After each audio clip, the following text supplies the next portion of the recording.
How many times have you gotten done with a sit-up bench or even push-ups and you go like this? Oh man, just grabbing that shoulder. Because your shoulder is screaming even though you've done nothing different than what you normally do. Or you can't get a good night's sleep because after 5 minutes of laying on your side, your shoulder starts aching and biting. Then you go grab your trusty resistance band and you start doing every banded rotator cuff exercise you can think of. You go like this, you go like this, and you start hoping, praying that this will be the day your shoulder gets better. Unfortunately, you can strengthen your rotator cuff all you want, but if you don't increase the range of motion of your internal rotation, which is this guy, your shoulder will always be a problem. Bands don't increase range of motion. They only strengthen what range of motion you currently have, which is great if you already have plenty of range of motion.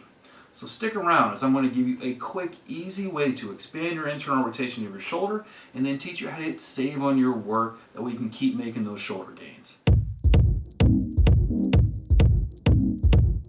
Alright guys, it's time to expand that internal rotation. And so the only equipment you're going to need is a yoga block or a pillow, just basically something to support your head because we're going to be laying on our side.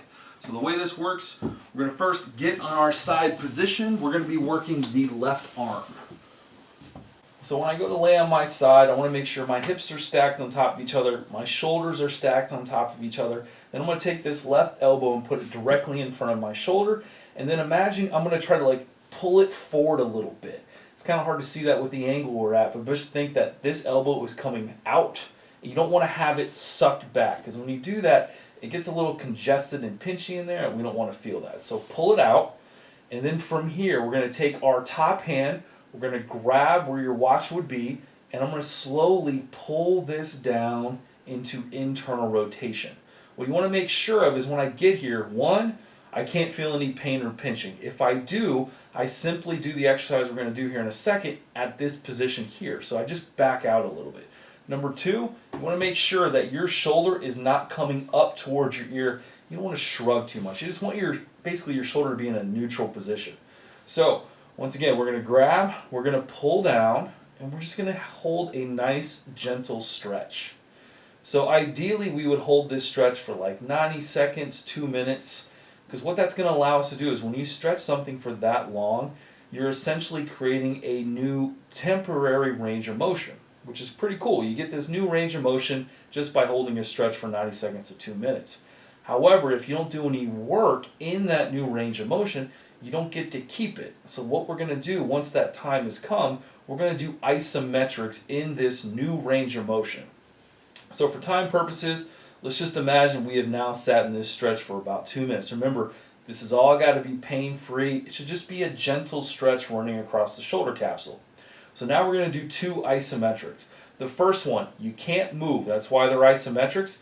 Your top hand is going to be the immovable object. From here, I'm going to drive this wrist like that up into my top hand at a very gentle intensity. Think like a 3 out of 10, and it's definitely got to be pain-free. We're going to do this for 20 seconds. So you're just trying to visualize you're driving your wrist up into your top hand, feeling the stuff that was being stretched is now contracting. At the end of 20 seconds, you're going to turn everything off and relax. And you should feel your arm just kind of it just kind of drops a little bit. So we trained the top side, now we got to go train the bottom side. You're going to take your fingers and you're going to hook underneath. And now I'm going to try to pull up with my top hand while simultaneously driving down with this forearm. So it's like I'm trying to arm wrestle my arm down to the floor. So I'm going to do this once again for 20 seconds. In a perfect world, you want to feel this stuff like your armpit, your lat is what's trying to pull. Sometimes that's a little difficult to feel, but hang in there, it does get a little bit easier. Once again, we're going to do that for 20 seconds. Make sure this is pain-free. You're going to relax, and then you're going to sink back into that original stretch. Now we would be here for about another 30 seconds of stretching, and then we would repeat that same isometric, both the up and the down, one more time for 20 seconds. Now once you've done both rounds, it's time to come out of this, and then we got to go hit save on our work. But first, let me warn you, when you come out of this, it's going to feel a little raw, especially if you've never done this before. So don't get out and start moving your shoulder around all crazy. Slowly just kind of start to move your arm back and forth like this. And this is just kind of like bringing your shoulder back to life. It will feel better, I promise. So once I've done about 10 of these, now we're going to flip over and we're going to go train the left arm with a shoulder car. So start to flip over. We're going to take pretty much the same exact starting position, laying on our side. Hips are stacked, shoulders are stacked. And now we want to take this top hand through its greatest range of motion. And the best way to do that is a shoulder car. So from here, my palm's going to face down. My arm is locked. I'm going to take my arm up over my head. From here, I'm going to look at my inner elbow. I'm going to turn him away from my face.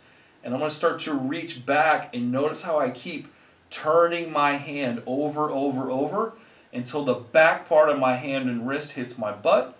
Then I'm going to reverse my pattern. I'm going to take it back, up, over while I'm unwinding it, and then come back down to that starting position. We're going to do 2 more of these. Once again, come up, and I'm internally rotating because that's what we went and worked. So we want to make sure we kind of go express our shoulder in that new internal rotation that we have. And that's where the money is when it comes to taking care of your shoulder. If you can't rotate, you don't have a shoulder. Let's go 1 more good rep.